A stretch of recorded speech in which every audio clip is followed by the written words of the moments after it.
Sega.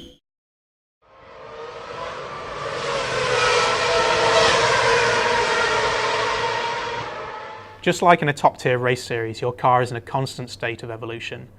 You can't coast through a series with the same car that you had at the beginning of the season, nor can you push for a championship and ignore moving resources into the development of next year's car.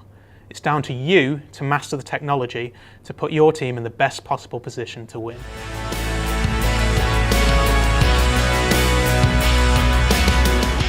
In our first video, we looked at building your team. Now we're going to move on to mastering the technology. I'm here with Rob Pearson, who is the lead designer on Motorsport Manager. Rob, can you just, before we start, can you just tell us a little bit about what you do on the game?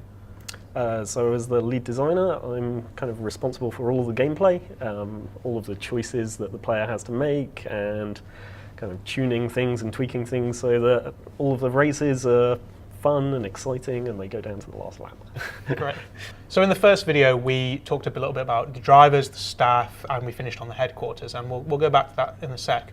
But firstly, this is all about mastering the technology, so why don't we talk a little bit about the cars in the championship? So this is the World Motorsport Championship car. As you can see, it's like our top tier. This is the kind of glossy, most exciting version of the car. And compared to some of the other tiers, like you've got more details going on here in terms of the little bits of aero. So you can go deeper into the development of the aerodynamics on it. So see at the moment on there, there's quite a large diameter rim on there. Is that something that changes throughout the development of the game, not just the car?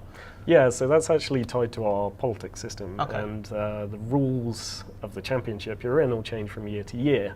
In this case, because of the rule set we have set up on the World Motorsport Championship, you've got these nice big rims on this car. There can be lots of other different tyres, kind of grooved, sort of Formula E style road tyres. Is this something that you're able to vote on? Like as a manager of one of the teams, you will have a say in whether you move to larger diameter rims, whether you move to slicks or grooved tyres, or basically how not just the cars progress, but how the series progresses as well. Yeah, so as a manager, you're kind of member of the Global Motorsport Association.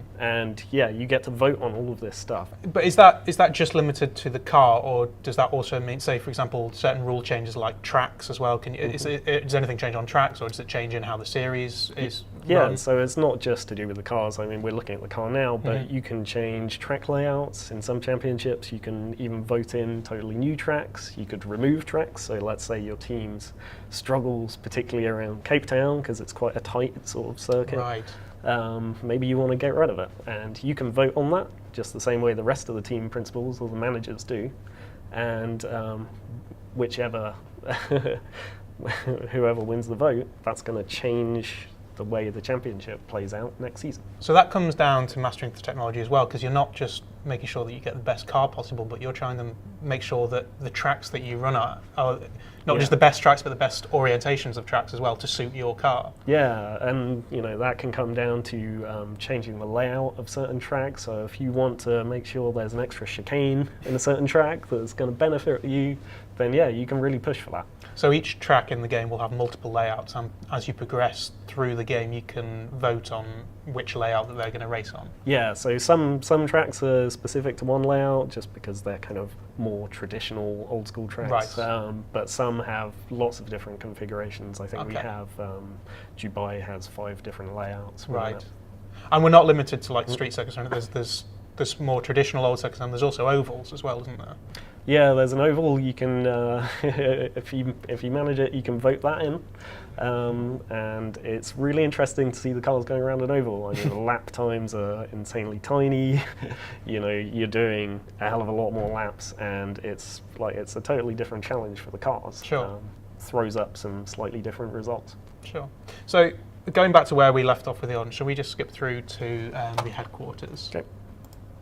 So we were talking a little bit with Sam about the drivers and the staff, but the headquarters probably is more linked to the technology of it, because that will affect what you can develop and how the process of development takes place, isn't it? Yeah, that's exactly right. So how far you can drive the development of your car is linked intrinsically to the quality of your headquarters. So we can see there the ride handling development design center is only at level 1 of 3. So that affects one certain part of the car then. Yeah, that's right. So the ride handling development affects the suspension. Right. And if you want to put more money into that, you feel like it's going to benefit you, maybe you can see there's some tracks coming up that are really going to benefit from stronger suspension, then you can push for that. And it's kind of a long-term decision that's really going to impact the way your car behaves around the track. All of this links back to how you design your parts, so we'll just jump into that there.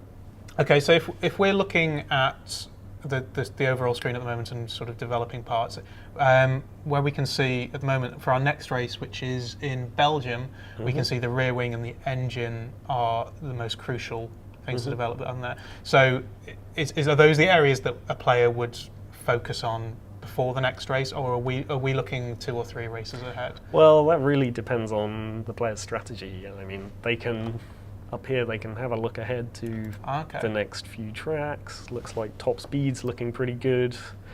That's marked as crucial and useful for the next 2 tracks. So, you know, looking ahead like that and making that longer term decision, like if maybe a clever player is going to be able to analyze the calendar and pick their best development plan, essentially. Because it takes time to develop these parts. It's not just like they're available, and that comes down to the headquarters as well. It's how quickly you can get them developed and to what level you can get them developed. Yeah, so all of the different parts have different build times and they have different costs. So you know, depending on what you've got in your bank balance, you might not be able to afford that new engine.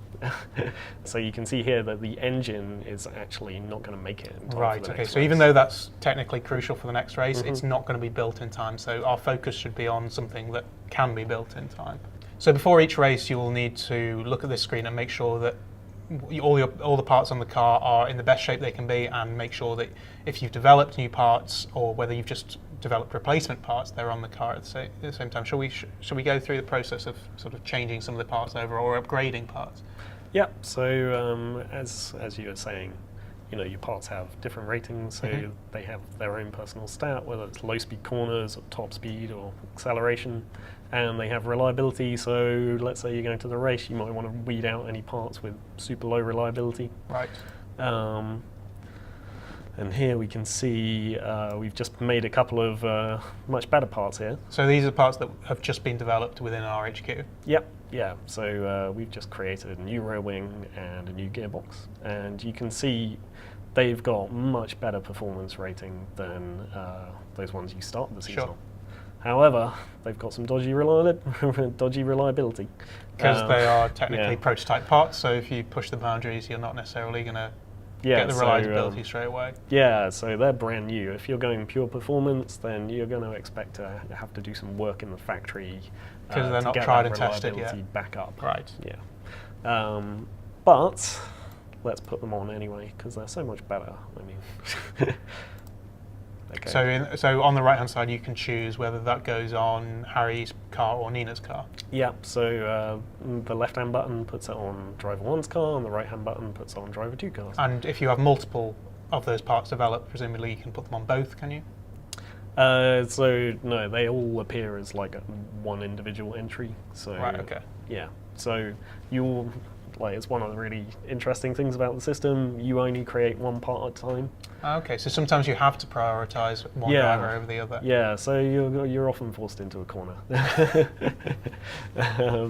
And yeah, your drivers, like I say, they're going to notice this stuff. So you can see as well, like this graph over here is giving you a good indication of whose car is better, and we can see that Chapman's car way better in the high-speed corners because we've just given him this nice new rear wing. We also have a feature within the game which is part improvement, and you can improve every part in one of 2 ways. So each part has a little bit of potential to be improved, and that's defined kind of by your lead designer. He, depending on his skills, his stats, like let's say he's a particular engine expert, then you know he gives you a little bit more room to get that engine up to the place where it's better than everyone else on the grid. Right.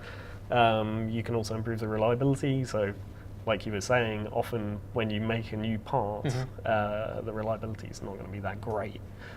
So it's a really good idea to get the reliability team to have a look at it, and over the course of a few days or maybe a week, then they can get that race ready.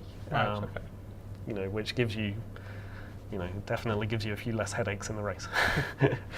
So obviously we're looking at this in the top tier of in the game at the moment, so there's a lot of options available to us, but there are more than one tier, aren't there? I think there's three, isn't there?